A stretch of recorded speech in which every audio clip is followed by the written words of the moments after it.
আমরা অপারেটর সম্পর্কে মোটামুটি জেনেছি। এখন আমাদের কাজ হবে অপারেটর সম্পর্কে যা জেনেছি সেগুলো সব রিক্যাপ করা। তো প্রথমে আমরা দেখছিলাম অপারেটর জিনিসটা কি, তারপরে তার প্রকারভেদ দেখছি, সেখানে বলছিলাম যে 8 প্রকার অপারেটর সি প্রোগ্রামিং ল্যাঙ্গুয়েজে ব্যবহার করা হয়। তার ভিতরে কিন্তু আমাদের 6টা পড়া হয়ে গেছে, বাকি আছে শুধুমাত্র 2টা। একটা হচ্ছে বিটওয়াইজ অপারেটর। তো বিটওয়াইজ অপারেটর আপনাকে শিখতে গেলে মোটামুটি নাম্বার সিস্টেম, বিশেষ করে বাইনারি, অক্টাল, হেক্সাডেসিমেল, ডেসিমেল, এগুলা খুব ভালো মতো বুঝতে হবে। ঠিক আছে, এটা কিভাবে কনভার্ট হয় এবং কিভাবে কম্পিউটার মেমোরিতে মানে র্যামে একটা সংখ্যা স্টোর করা হয় সেগুলো সব ভালো করে বুঝতে হবে, তাহলেই আপনি কিন্তু বিটওয়াইজ অপারেটরটা ভালো বুঝবেন। কারণ এখানকার ক্যালকুলেশন নামেই প্রকাশ পাচ্ছে, সেটা হচ্ছে বিটে বিটে ক্যালকুলেশন, তাই না? এ কারণে বলা হচ্ছে বিটওয়াইজ। তো যাক, আমরা যখন প্রোগ্রামিং মোটামুটি ভালো শিখে যাব তখন এই বিটওয়াইজ অপারেটরটা শিখবো, এখন আমাদের আপাতত লাগবে না, বাট এটা খুবই পাওয়ারফুল টুল। ঠিক আছে, অনেক কমপ্লেক্স ক্যালকুলেশন বিটওয়াইজ দিয়ে অনেক শর্টে করা যায়। তো এরকম প্রবলেম আমরা সলভ করবো সেই সময় বিটওয়াইজ অপারেটর শেখার পরে। তো এটা আপাতত এখন বাদ থাক। তারপরে আসেন স্পেশাল অপারেটর। স্পেশাল অপারেটরের ভিতরে কিন্তু কমা অপারেটর আছে, কমা একটা অপারেটর। তো সেটা কিন্তু আমরা দেখছি অলরেডি। এখন এই স্পেশাল অপারেটরের ভিতরে আরেকটা অপারেটর আছে, অনেকগুলোই আছে, বাট একটা খুবই ইম্পর্টেন্ট জিনিস রয়েছে, সেটা হচ্ছে সাইজ অফ অপারেটর। তো আমরা সেটাই আসলে শিখবো। তো ভালো করে খেয়াল করেন, এটা হচ্ছে সাইজ অফ এই অপারেটর। তো যদিও আপনার মনে হইতে পারে যে সব অপারেটর তো প্লাস মাইনাস তারপরে এরকম সিম্বল দিয়ে প্রকাশ করা, কিন্তু এই অপারেটর আবার কেমন, যেটা হচ্ছে একটা ওয়ার্ড। হ্যাঁ, সাইজ অফ এটা একটা ওয়ার্ড এবং এইটা একটা অপারেটর সি প্রোগ্রামিংয়ে। ঠিক আছে, এখন এই অপারেটরের কাজ কি? এই অপারেটরের কাজ হচ্ছে ক্যালকুলেট ক্যালকুলেট ডেটা সাইজ। আপনার কম্পিউটার মেমোরিতে একটা ডেটা স্টোর করছেন, আপনার নাম ধরেন। এখন ওই নামটা কতটুকু জায়গা নিচ্ছে কম্পিউটার মেমোরিতে? আপনার ধরেন যে 8 জিবি র্যামের পিসি, তাই না? বা 4 জিবি বা 16 জিবি, যাই হোক না কেন, ওই টোটাল র্যামের কতটুকু জায়গা আপনার এই ডেটাটা নিচ্ছে, সেটাই আসলে এই সাইজ অফ অপারেটর আপনাকে ক্যালকুলেট করে বলে দিবে। তো এটা ক্যালকুলেট ডেটা সাইজ। তো আমি বোঝানোর জন্য সিম্পল ওয়েতে একটা লিখি, দেখেন। আমি যদি ইন্ট a=4 এরকম লিখি, ঠিক আছে, তার মানে আমি কি বলছি যে আমার কম্পিউটারের মেমোরিতে বা র্যামে আসলে 4 এই ডেটাটা স্টোর হবে, যেটা একটা ইন্টিজার। যখনই ইন্ট লিখবেন তখনই কম্পিউটার মেমোরিতে একটা নির্দিষ্ট জায়গা দখল করবে আমাদের সি কম্পাইলার। সি কম্পাইলার আপনার জন্য 4 বাইট জায়গা দখল করবে। তো বিভিন্ন জায়গাতে আপনি লেখা দেখবেন যে আসলে ইন্টিজার 4 বাইট জায়গা নেই। তো এই 4 বাইট জায়গা দখল করবে, 4 বাইট মানে তো অবশ্যই 32টা বিট, এবং সেই জায়গাতে এই 4-এর আপনার কি মানে বাইনারি ফরম্যাটে আপনার এই 4কে এখানে স্টোর করবে। ঠিক আছে, তো আমি 4ই লিখলাম, এই টোটাল জায়গাটাই এই 4 থাকবে, 32 বিটটাই টোটালটাই 4 রিপ্রেজেন্ট করবে। ফাইন। তারপরে ধরেন যে কি আছে, তারপরে ফ্লোট, তাই না? ফ্লোট পাই, তারপরে এটা ধরেন 3.1416। তো এরকম যখন লিখলেন, তখন যখনই আপনি ডেটা লিখছেন, ডেটা টাইপ লিখছেন, অ্যাকচুয়ালি ডেটা টাইপ লিখছেন, তখনই কম্পাইলার এই ডেটা টাইপের জন্য একটা জায়গা মানে দখল করছে, এবং ফ্লোটের জন্য, ফ্লোট ডেটার জন্য আবারও 4 বাইট। ফাইন। তো এই টোটাল 4 বাইট জায়গায় মানে 32 বিটে এই 3.1416-এর বাইনারি রিপ্রেজেন্টেশন থাকবে। তো আশা করি বুঝছেন, এটাই আসলে আপনার সাইজ অফ ক্যালকুলেট করে বলে দিবে যে কোন ডাটা কতটুকু জায়গা নেবে কম্পিউটার মেমোরিতে। এবং এটা যদি জানেন তাহলে মোটামুটি আপনি বিভিন্ন ডাইনামিক প্রোগ্রাম লিখতে পারবেন। তো এই জিনিসটা আমরা একটু প্র্যাকটিক্যালি দেখি যে সাইজ অফ কিভাবে কাজ করে। এবং সাইজ অফ, আমি আবারও বলতেছি, কমা অপারেটর একটা স্পেশাল অপারেটর, সাইজ অফও কিন্তু একটা স্পেশাল অপারেটর। ঠিক আছে, তো আসেন অপারেটরের ভেতরে এসে আমরা নতুন একটা ফাইল ক্রিয়েট করি, এটা হচ্ছে size of dot C. Fine. তো প্রথমে আমরা বেসিক কোডটুকু লিখে নিই, হ্যাশ ইনক্লুড stdio.h, তারপরে ভয়েড মেইন, রাইট? আমরা একটু জুম ইন করে নিই। তারপরে দেখেন আমরা লিখতেছি হচ্ছে প্রিন্টএফ, এখানে %d, আসলে সাইজ অফ হচ্ছে একটা লং ইন্টিজার, সেটা রিটার্ন করে। আমরা ইন্টিজারই বললাম, সমস্যা নাই। লং ইন্টিজারকে আমরা ইন্টিজার কখন বলতে পারি বা কি হয়, এগুলো সব পরবর্তীতে শিখবে, এগুলো সবই অ্যাডভান্স কনসেপ্ট।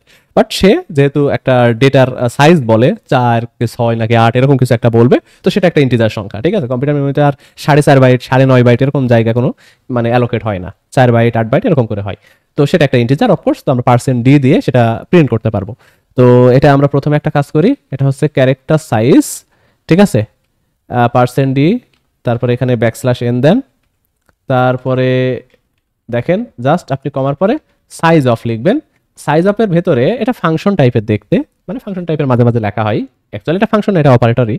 তো সাইজ অফের পরে একটা ব্র্যাকেট দিয়ে আপনি ডেটা টাইপটা দিতে পারেন। ডেটা টাইপ দিলেই সে বলে দিবে এই ডেটা টাইপের জন্য আসলে কতটুকু জায়গা নেওয়া হয়। তো আপনি যদি ক্যারেক্টার লিখেন তো ক্যারেক্টারের জন্য বলে দিবে। তো আমরা এরকম কয়েকটা কপি করে নিই, আমরা কয়েকটা ডেটা টাইপ জানি। এটা হচ্ছে ইন্টিজার, তারপরে এটা হচ্ছে ফ্লোট, তারপরে এটা হচ্ছে ডাবল, এটা লাগতেছে না, এবং সাইজ অফ, এটা ইন্ট, এটা ফ্লোট, ডাবল, রাইট? তাহলে এখানে কিছুই করি নাই, কিন্তু আমরা সাইজ অফ দিয়ে ডেটা টাইপটা বলে দিয়েছি সাইজ অফের ভেতরে, এবং সাইজ অফ ওই ডেটা টাইপের জন্য কতটুকু জায়গা কম্পিউটারে লাগে বা মেমোরিতে মানে কম্পিউটারে অ্যালোকেট করা হয় ওই ডেটা টাইপের জন্য সেইটা বলে দিবে, এবং সেটা এখানে প্রিন্ট হবে, রাইট? তো আসেন আমরা জাস্ট এই কোডটাকে একটু কম্পাইল রান করে দেখি যে আমাদের আসলেই সাইজ অফ অপারেটর ঠিকঠাক কাজ করতেছে। তো প্রথমে আমাদের সিডি অপারেটরস এই ফোল্ডারে যাইতে হবে, তারপর জিসিসি, এটা হচ্ছে সাইজ অফ ডট সি। তো আমাদের কম্পাইলেশন সাকসেসফুল, রান করেন। তো দেখেন ক্যারেক্টার 1 বাইট জায়গা নেয়, তারপরে integer 4 byte, float 4 byte, double 8 byte. তো বুঝতেই পারছেন এই ডাবল কেন বলা হয়। আমি কিন্তু প্রথম দিক থেকে কোনো সময়ই বলি নাই কেন এটাকে ডাবল বলা হয়, আমি সবসময় বলছি এটা লং ফ্লোট, তাই না? এটা ফ্লোট, বাট এটা অ্যাকচুয়ালি ফ্লোটের ডাবল, এ কারণেই তার নাম ডাবল, ঠিক আছে? তো এই হচ্ছে ইতিহাস, float 4 byte but long float মানে যেটা ডাবল সেটা 8 বাইট, কম্পিউটার মেমোরিতে জায়গা নাই। তো এই হচ্ছে আইডিয়া। এখন এটা তো ডেটা টাইপের উপর ডিপেন্ড করে সাইজ অফকে আমরা বললাম ক্যালকুলেট করার জন্য, এখন আমরা ডেটা দিয়েও দেখতে পারি, যেমন ধরেন যে বা ভ্যারিয়েবল দিয়েও দেখতে পারি। ক্যারেক্টার সিএইচ, তারপরে ইন্ট এ, ফ্লোট বি, তারপরে কি দিব আমরা ডাবল সি, তাই না? তো আমরা ডেটা টাইপ না দিয়ে ভ্যারিয়েবলও দিতে পারবো। তো এই যে উপরের এগুলা জাস্ট কপি করে নিয়ে আসি, এটা ক্যারেক্টার সাইজ, এটা সাইজ অফ কে সিএইচ, এরকম করে সাইডটা কপি করে নেন। এইটা হচ্ছে আপনার কি এ, এটা বি, এটা সি, তাই না? এটা ডাবলের জন্য, এটা হচ্ছে আপনার ফ্লোটের জন্য, আর এটা ইন্টের জন্য, রাইট? তো আমরা কি করছি জাস্ট ভ্যারিয়েবল দিছি। তো এ কোন টাইপের ভ্যারিয়েবল? এ হচ্ছে ইন টাইপের ভ্যারিয়েবল। তো ভ্যারিয়েবল দিলেও আসলে সাইজ বলে দিবে, সাইজ অফ। আপনি ডেটা টাইপ দিতে পারেন অথবা ওই ডেটা টাইপের ভ্যারিয়েবল দিতে পারেন, একই কথা। তো দেখেন কোডকে জাস্ট কম্পাইল করব, রান করব, দেখেন 1 2 4 8, রাইট? তো আশা করি বুঝছেন, কারো কোনো সন্দেহ থাকার কথা না। এরপরেও আপনি আরও ট্রাই করে দেখতে পারেন। সেটা কিভাবে? ধরেন প্রিন্টএফ %d, আমি এটা ইন্ট সাইজ ইকাল টু এভাবে দিই, তারপর এখানে সাইজ অফ একটা ইন্টিজার ভ্যালু দিই 10, এরকম দিলাম। তারপরে এটা হচ্ছে ফ্লোট সাইজের জন্য এটা একটা ফ্লোট ভ্যালু দিতে হবে 10.5 এফ না দিলে ফ্লোট বোঝায় না সি প্রোগ্রামিং এ, পাশে এফ দিয়ে দিলাম, ছোট হাতের বড় হাতের একটা দিলেই হবে, তাই আমি বড় হাতের দিলাম। তারপরে এখানে ডাবল সাইজ অফ, এখানে এফ তুলে দিলে এটা ডাবল বোঝায়, ঠিক আছে? তো এফ লিখলে এটা ফ্লোট মানে 4 বাইট জায়গা নেবে, এফ না লিখলে কিন্তু এটা ডাবল হয়ে যাবে, এটা 8 বাইট জায়গা নেবে। ক্যারেক্টারটা আমি লিখলাম না, কারণ ক্যারেক্টার সম্পর্কে আপনাদের ওইভাবে বেশি শেখানো হয় নাই। তো দেখেন এটা এটা 4 বাইট নিছে, ফ্লোটও 4 বাইট, দেখেন ডাবল যেটা সেটা 8 বাইট নিছে। আমরা একটা করে ব্যাকস্ল্যাশ এন এখানে দিয়ে দিই। তাহলে আশা করি বুঝছেন অ্যাটলিস্ট যে আসলে কিভাবে সাইজ অফ আপনাকে ডেটার সাইজটা বলে দিচ্ছে। তারপরে আপনি আর একটা ক্যারেক্টার ট্রাই করতে পারেন, যদিও ক্যারেক্টার আপনাদের শেখানো হয়নি, তারপরেও আমি বলতেছি। দেখেন এটা হচ্ছে car size equal to %d backslash n, তারপরে সাইজ অফ একটা ক্যারেক্টার দিতে হবে। তো ক্যারেক্টার সি প্রোগ্রামিংয়ে দেওয়া হয় জাস্ট সিঙ্গেল কোটেশনের ভেতরে। তো আমি দিলাম ধরেন যে এ, ঠিক আছে, অথবা এম দিতে পারেন, অথবা 10 দিতে পারেন, যে কোনো একটা ক্যারেক্টার দিবেন, একটা লেটার একটা ক্যারেক্টার, একই কথা আপনি জানেন। তো দেখা যাক একটা লেটার বা একটা ক্যারেক্টার আসলে কম্পিউটার মেমোরিতে কতটুকু জায়গা নেয়। সেটা 1 বাইটে হওয়ার কথা। আচ্ছা সাইজ অফ, এটা ক্যারেক্টার সাইজ, এটা 4 বাইট বলতেছে। কেন 4 বাইট বলার তো কোনো সুযোগ নাই, এটা আমরা ব্র্যাকেটটা তুলে দিই। বলতে পারে এটার রিজন আছে, আমি সেটা পরে বলবো। সাইজ অফ এ ব্র্যাকেটটা তুলে দিলাম, সেটা ক্যারেক্টার সাইজ এটা 4 বাইট নিচ্ছে। তো এটা কিভাবে সমাধান করা যায়? আচ্ছা এখানে যে প্রবলেমটা হয়েছে আমার মনে হচ্ছে এটা হচ্ছে ক্যারেক্টার কিন্তু এটার পরিবর্তে একটা করে ডেসিমেল চিন্তা করা হয় প্রোগ্রামিং এ বা কম্পিউটার এটা চিন্তা করে। যেমন ছোট হাতের এর পরিবর্তে, এটা তো একটা ক্যারেক্টার বাট এর পরিবর্তে কিন্তু 97 চিন্তা করা হয়। তো 97 সেটা কিন্তু আবার ডেসিমেল, রাইট? তারপরে আর কি আছে এরকম যেমন এম, বড় হাতের এম এর জন্য 77 এরকম চিন্তা করা হয়, মানে এটা কনভার্ট করে নাই কম্পিউটার।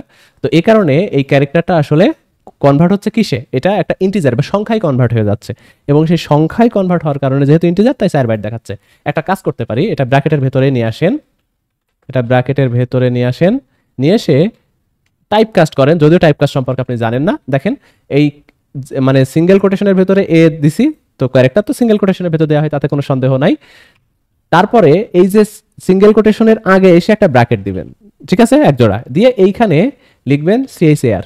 এটার অর্থ হচ্ছে, আমি বলে দিই যদি এই টপিক আপনি জানেন না, তারপরও আমি বলতেছি, সেটা হচ্ছে এই যে ক্যারেক্টার, এটাকে যেহেতু সে কনভার্ট হয়ে যাচ্ছে ইন্টিজারে, কিন্তু সামনে আমি জোর করে বলতেছি এটা কনভার্ট করার দরকার নাই, এটা ক্যারেক্টারেই থাকুক, ঠিক আছে?